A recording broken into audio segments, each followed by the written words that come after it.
Howdy folks, Doc here with Last Best Tool, and I've got another pawn shop adventure. I just picked this thing up and this set of drill bits, mostly complete, at a pawn shop. Now, this was sitting in the case with a whole bunch of really beat up M12 and M18 Milwaukee drills.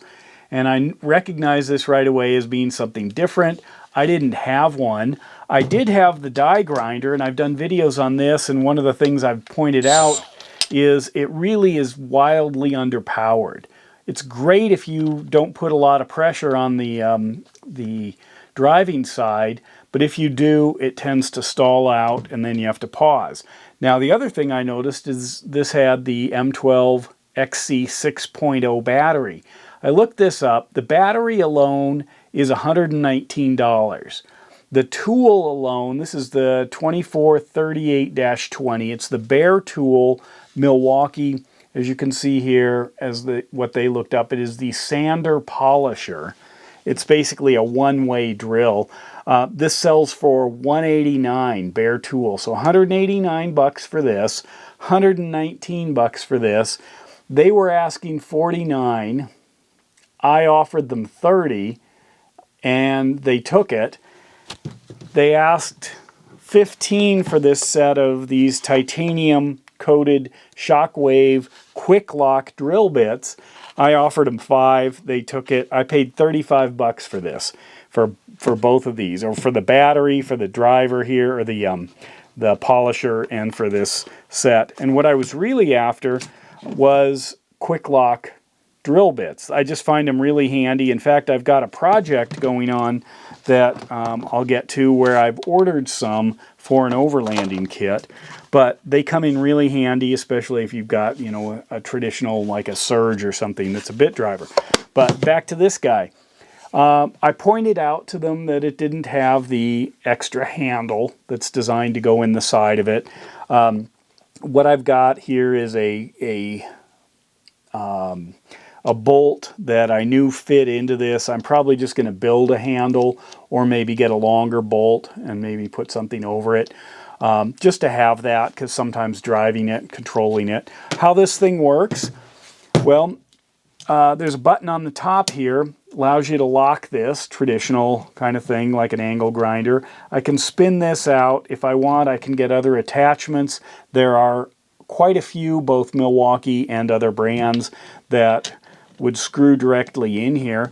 However, when I looked close at this, I thought, boy, there's something got ripped off, you know, on this thing. I could clean that up. But then I noticed, if you look, it's got a really coarse thread, and I thought, wait a minute, is that going to fit my set of really coarse thread pads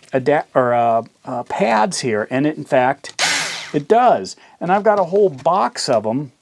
I had done a video about this stuff. I have tons of these things in different textures, different materials. I've got lots of them across the board, and every one of them screws in here just like this. Why? Because that is a similar adapter right here. So I was already familiar with that, and here it is. Now this is a button that just locks this. It does not reverse it, because if you reversed it, you could spin it in the opposite direction, and then this thing could go flying off. So it's a special purpose tool. However, it is a lot more powerful than the die grinder. That's a completely different tool, but I've been using this, or I've been using the die grinder for what this thing's really for sanding and polishing, especially doing headlights and finish work. The other thing is there are two speeds. One is more a polishing. It has a lower RPM. And two is the sanding, and it's got the higher RPM, and it does have a controllable trigger. If you smell this, you know, I can run it, and I see no smell whatsoever, or smell nothing whatsoever. Sometimes that's one of the things I'll do with a used tool, is kind of sniff it after I've ran it for a while. You can kind of see it, or kind of smell a burning or something if maybe it's on its way out. Now this is not a fuel, and it does not say brushless anywhere. That's kind of too bad, but it is a special purpose tool, hence why I don't have it, except I do now. And when I look these up, they're getting great reviews. There are very few problems with them because it is a powerful M12 tool. In fact, the only real criticism I've heard is the battery life is low. But you can buy it in a pack and it's got the small battery, like a 2 amp hour or something. This is a 6. So I consider that a win. Both on the drill bits and on this sander polisher. So I just have to, keep my eyes out. And the average person working in a pawn shop does not know anything about this tool. I didn't know that much about it.